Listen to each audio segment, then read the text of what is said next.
Find the small tender notch just behind your earlobe, right where the jawbone meets the skull. If you press there firmly and feel a slight, radiating ache, you've just located the biological mute button for your auditory system. Most people spend years begging for a moment of silence, searching for white noise or masking sounds, but they never look at the physical pressure building up inside the temporal bone. This specific point is a gateway to the glossopharyngeal nerve, and when it's stimulated correctly, it can force a localized reset of the electrical signals that your brain interprets as ringing. It's not magic. It's a manual override of the neural inflammatory response. If you hold this pressure for exactly 60 seconds, you aren't just rubbing skin. You are physically pushing fluid away from the auditory canal and signaling the brain to dampen the internal volume. The silence you've been chasing isn't a gift from the outside world. It's a setting in your own nervous system that has been stuck on high, and you're about to flip the switch back to off. The reason this works so fast is that the area behind the ear is a high traffic zone for neural pathways. When you have chronic tinnitus or ear pressure, your body is essentially in a state of localized alarm. The nerves are firing in a chaotic loop because they think there is a threat. By applying targeted pressure to this mute button, you create a countersignal. You are essentially telling the brain that the physical environment is safe. This causes an immediate, albeit temporary, drop in the gain control of your auditory cortex. You'll notice that after about 30 seconds of steady pressure, the pitch of the ringing might actually change or sharpen before it begins to fade. That is the sound of the nerve recalibrating. It's a physical intervention that bypasses the emotional anxiety of the sound and goes straight to the hardware. But while this physical reset is powerful for immediate relief, the true long-term silence requires you to address the chemical environment inside that nerve, which you can do by following the internal repair protocol found in the first link in the description below. When you press this point, you are also affecting the lymphatic drainage around the inner ear. Many people don't realize that the ringing is often exacerbated by microswelling that puts pressure on the delicate hair cells of the cochlea. This swelling isn't like a sprained ankle. You can't see it from the outside, but your nerves feel every micron of it. The pressure behind the ear acts as a manual pump. It encourages the clearance of inflammatory markers that have been sitting stagnant in your auditory tissues. This is why you often feel a sense of opening or drainage in the throat or nose after performing this technique. You are literally clearing the pipes. But remember, if the pipes are constantly being refilled by systemic inflammation, the relief won't last. You have to shut off the fire at its source.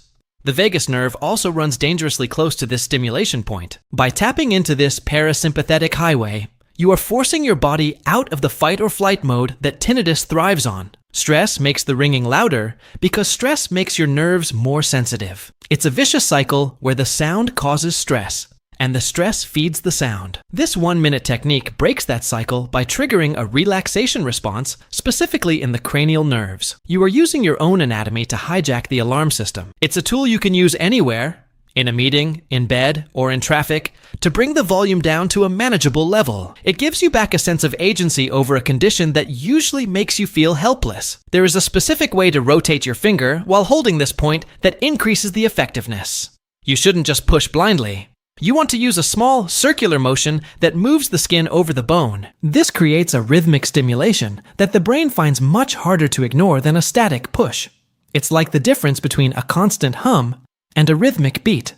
The brain prioritizes the rhythm. This helps to crowd out the tinnitus signal in the auditory pathway. You are providing the brain with a new, neutral stimulus to focus on. As the brain focuses on the physical sensation of the touch, it naturally begins to deprioritize the phantom sound of the ringing. It's a form of sensory competition where you are finally winning. If you find that one ear is much louder than the other, you should focus your attention there, but always balance it by doing the other side afterward. Our auditory system is bilateral, meaning the two sides are constantly talking to each other. If one side is screaming and the other is quiet, the brain creates a sense of imbalance that leads to vertigo and increased anxiety. By treating both mute buttons, you are restoring symmetry to the neural signals. You are leveling the playing field. Many of my viewers report that once they achieve this symmetry, the brain finds it much easier to simply tune out the background noise altogether. It becomes a non-issue, a neutral background hum rather than an intrusive attack. While you are holding this point, Your breathing is the second half of the equation. If you hold your breath, you increase internal cranial pressure, which works against the technique. You need to take slow, diaphragmatic breaths. Each exhale should be a conscious release of the tension you're holding in your jaw. The jaw and the ear are practically roommates. If the jaw is tight, the ear is under pressure. This is why so many people with dental issues also suffer from tinnitus. You are using the mute button to reset the nerve, and your breath to relax the surrounding architecture. It's a total system reset that takes less time than making a cup of coffee. But we have to be honest about the limitations. A manual reset is a temporary fix. It's like rebooting a computer that has a virus. It might work for a few minutes, but the underlying issue is still there in the code. To truly stop the short-circuiting of your nerves, you need the specific nutrients that rebuild the neural insulation. You need the stuff that actually patches the holes in your myelin sheath. Without that, you'll be pressing this button for the rest of your life. If you want to move beyond temporary relief and actually fix the biological glitch in your hearing, you need to see the restoration strategy at the link in the pinned comment. It's the difference between masking a symptom and curing a system. The feedback loop in the brain is what makes tinnitus feel permanent. The brain gets used to the sound and starts to think it's important. By using this acupressure point daily, you are teaching the brain that the sound is not permanent. You are showing it that the volume can be changed. This is a massive psychological breakthrough. Once the brain realizes the sound is fluid and not fixed, it begins to lose its grip on the signal. The mute button is your proof of concept. It proves to your subconscious that silence is still possible. It breaks the permanence trap that drives so many people to despair. You might notice a slight warmth in the ear after the 60 seconds are up. This is a great sign. It means blood flow is returning to the tiny capillaries of the inner ear. Chronic noise often constricts these vessels, creating a cold, starved environment where cells die off. The warmth is the sound of healing. It's the sound of oxygen and nutrients finally reaching the parts of your ear that have been dark for months or years. This vascular flush is one of the most beneficial side effects of the technique. You are literally bringing your ears back to life, 1 minute at a time. There is another point just a ½ inch forward, on the tragus, that you can use in conjunction with the mute button. If you press both simultaneously, you create a pressure sandwich that affects the entire ear canal. This is particularly effective for those who suffer from that clogged feeling or ear fullness. It helps to equalize the pressure between the middle ear and the outside world. It's like popping your ears on an airplane, but much gentler and more targeted. It's a complete mechanical adjustment of the auditory housing. The persistence of the sound is often a reflection of the gain in your auditory cortex being turned up too high. Think of it like a microphone that is too sensitive. It starts to pick up its own feedback. This acupressure technique acts as a limiter. It tells the cortex to gain down. When you do this regularly, you are performing a form of neural conditioning. You are training the nerves to stay at a lower baseline of excitation. You are building a calmer, more resilient auditory system. It's about long-term stability, not just a quick fix. Many people ask me if they can overdo it. The answer is no, as long as you aren't causing bruising or sharp pain. The goal is firm, consistent pressure, not a test of endurance. You want to feel the point, not fight it. If you approach this with a sense of curiosity and relaxation rather than frustration, the results will be much better. The brain is very sensitive to your emotional state during these exercises. If you are angry at the noise while you press the button, your brain stays in red alert mode. If you approach it as a soothing, restorative act, the brain is much more likely to accept the new signal of silence. The secret to why this works for some and not for others often comes down to the chemical baseline of the individual. If your body is screaming with inflammation from a poor diet or chronic mineral deficiencies, a manual reset is like trying to stop a forest fire with a garden hose. You have to give the body the tools to maintain the silence you've achieved through the pressure point. This is where the internal re-insulation protocol becomes non-negotiable. You use the mute button to get a glimpse of the silence, and you use the neural repair protocol to make that silence your permanent home. You can find that exact path to long-term recovery at the link below this video. If you've been told there's nothing that can be done, you've been lied to by people who don't understand the physical mechanics of the auditory nerve. Your ears aren't broken. They are just unprotected. The noise you hear is the sound of unprotected nerves firing in the dark. This acupressure point is the first step in proving that you can change that signal.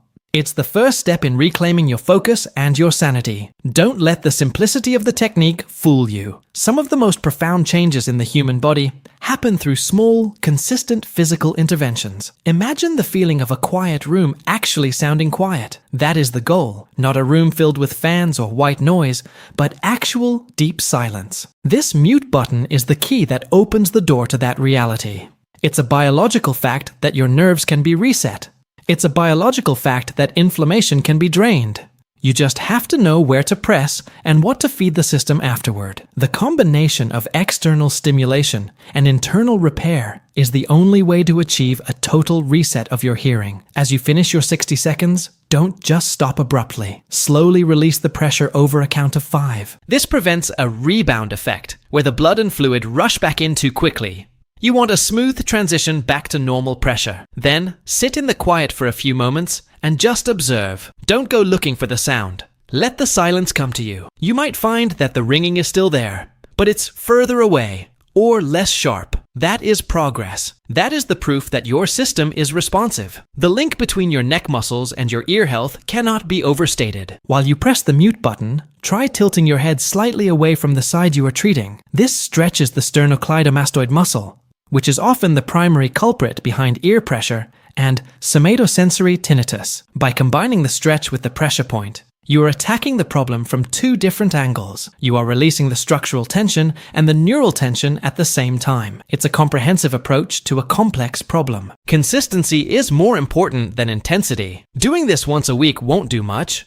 Doing it 3 times a day for a month can change the way your brain processes sound forever. You are trying to overwrite years of noise programming. That takes repetition. You are a sculptor, and your auditory pathway is the clay. Each minute of pressure is a stroke that shapes your new reality of silence. Don't get discouraged if the sound comes back after 10 minutes. The fact that it changed at all is the victory. The silence trap is real, and most people fall into it by trying to drown out the sound. But drowning out the sound just makes the brain turn its volume knob up even higher. The only way out is to go under the sound, to address the nerves themselves. This acupressure point is your way under. It's your secret weapon. Use it wisely and use it often. And most importantly, use it in conjunction with the internal repairs that your body is begging for. Your nerves want to be quiet. They just need the protection to do so. Take a look at the success stories from people who have combined this manual reset with the nutritional shielding strategy. They aren't just coping with Zumbido anymore. They are living lives where the sound simply doesn't exist. They've regained their ability to read in a quiet room, to sleep without a fan, and to enjoy the sounds of nature without a constant hiss in the background. That life is available to you too. It starts with the 1-minute reset behind your ear and ends with the comprehensive repair protocol you can find at the link in the description. The human body is an incredible piece of engineering, but it doesn't come with a manual. You have to learn these hacks and overrides to navigate the modern world. Between the noise pollution, the stress, and the chemical additives in our food, our ears are under constant assault. This technique is your way of fighting back. It's your way of saying no to the noise. It's your way of taking your power back from a condition that tries to steal your peace every single day. Don't wait for a miracle cure from a pharmaceutical company that has no interest in a simple, natural fix. The miracle is already built into your anatomy. The mute button is there. The drainage pipes are there. And the repair mechanisms are there. You just have to activate them. Start today. Start now. Press the point, breathe, and listen to the change. Then go to the link and get the rest of the tools you need to finish the job. Your journey to silence is shorter than you think, but it requires you to take the first step. The quiet you remember from your childhood is still inside you. It's just buried under layers of neural static and inflammatory noise. You can dig it out. You can find it again. It takes a minute of your time and a commitment to your long-term health. Don't let another day go by in a state of emergency hearing. Flip the switch. Mute the noise. Rebuild the shield. The silence is waiting for you on the other side of this 60-second reset. Go and get it. Follow the path to total auditory recovery at the link below. And don't look back. The mute button was just the beginning.